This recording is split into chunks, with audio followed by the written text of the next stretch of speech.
Of the seven wonders of the ancient world, there's only one left. One single monument that's so old, so absolutely massive, that we're still trying to figure it out today. I'm talking, of course, about the Great Pyramid of Giza. We have a good idea of who built it and when, but the real question, the one that keeps bringing people back, is what is it still hiding? So let's dig in. To really get a handle on the pyramid, you first have to understand just how ancient it is. We kind of tend to lump all of ancient Egypt into one big category, right? Well, that's a huge mistake. The Great Pyramid was finished around 2540 BCE. Cleopatra, maybe the most famous ancient Egyptian of all, started her reign around 51 BCE. The time between those two events is just staggering. Just let that sink in for a second. To Cleopatra, the Great Pyramid was already a 2,500-year-old mystery.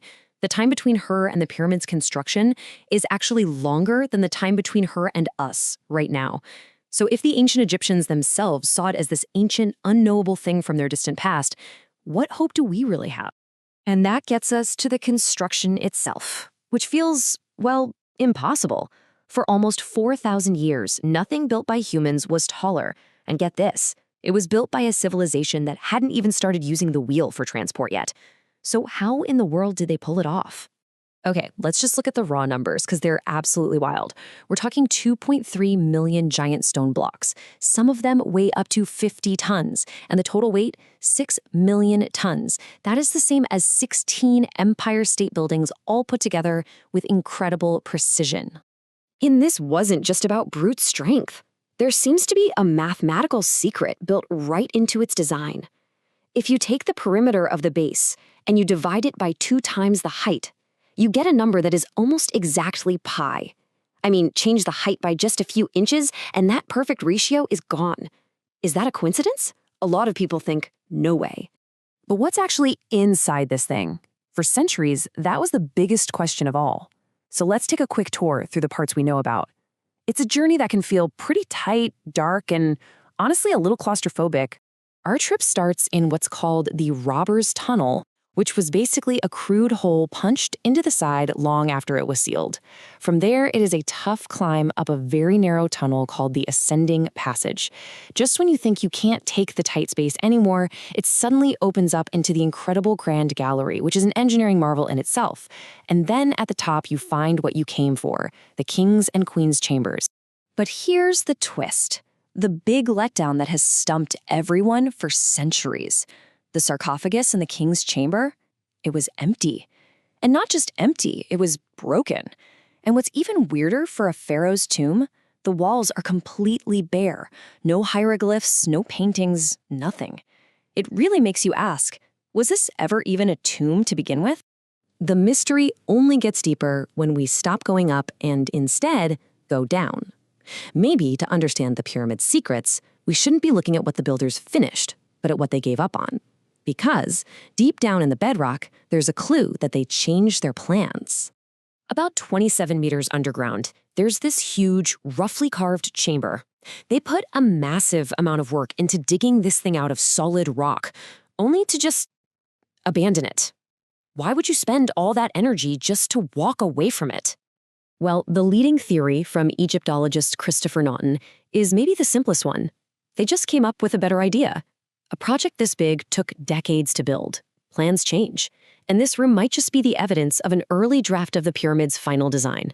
For a long, long time, that's pretty much where the tour of the inside of the pyramid ended. But then, in the 21st century, a team of scientists decided to look again, not with picks and shovels, but with particle physics. They literally used particles from outer space to see through 4,500 years of solid stone. The technology is called muon tomography, and it's pretty amazing. Basically, these particles called muons are raining down on us from space all the time. They can pass through hundreds of meters of rock. So, by putting these super sensitive detectors inside the pyramid, scientists could track the muons. If a muon goes through solid stone, it slows down, but if it passes through an empty space, it keeps its speed. By mapping all those little differences, they could build a 3D picture of what's inside, like a giant cosmic X-ray. So, after years of collecting all this data, running it through computers, checking and double-checking their work, what did this giant X-ray of an ancient wonder actually show them? It all came down to one number, 30 meters. That was the length of a discovery that would completely shake up the world of Egyptology. What they found was a huge, totally unknown empty space, a void. Right above that amazing grand gallery, there is a hidden chamber that's at least 30 meters long, about the length of a blue whale, a space that was sealed up and hadn't been seen by a single human being for 4,500 years. Now, what is it for? That's the big debate. Is it another burial chamber, just a passage they used during construction, or something to relieve weight? We honestly don't know. But as amazing as this great void is, it might just be a distraction from an even bigger secret.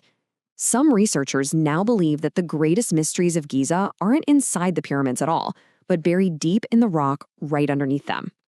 Back in 2009, an explorer named Andrew Collins came out with this incredible claim. He said he'd followed clues from an old diplomat's diary and found an entrance to a huge network of caves and tunnels underneath the Giza Plateau, a whole lost underworld.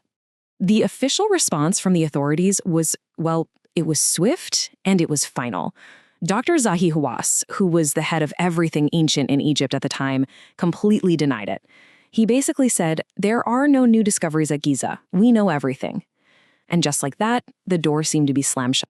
But that wasn't the end of the story. A few years later, a team led by Dr. Kathy J. Forty actually got rare permission to go down into a known, but almost never explored system of shafts deep under the plateau.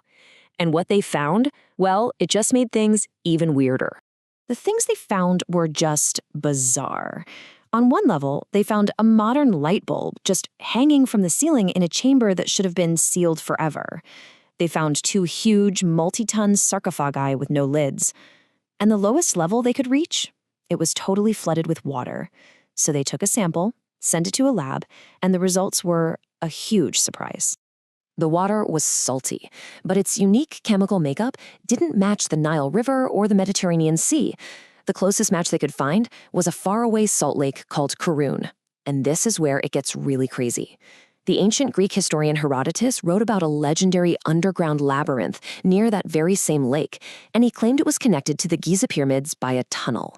So, from a secret chamber found with cosmic rays to a possible lost world of tunnels and water, the Great Pyramid is still holding on to its secrets. It really seems like the more we look, the less we actually know. It just makes you wonder, after 4,500 years, what else is waiting to be found right under our feet?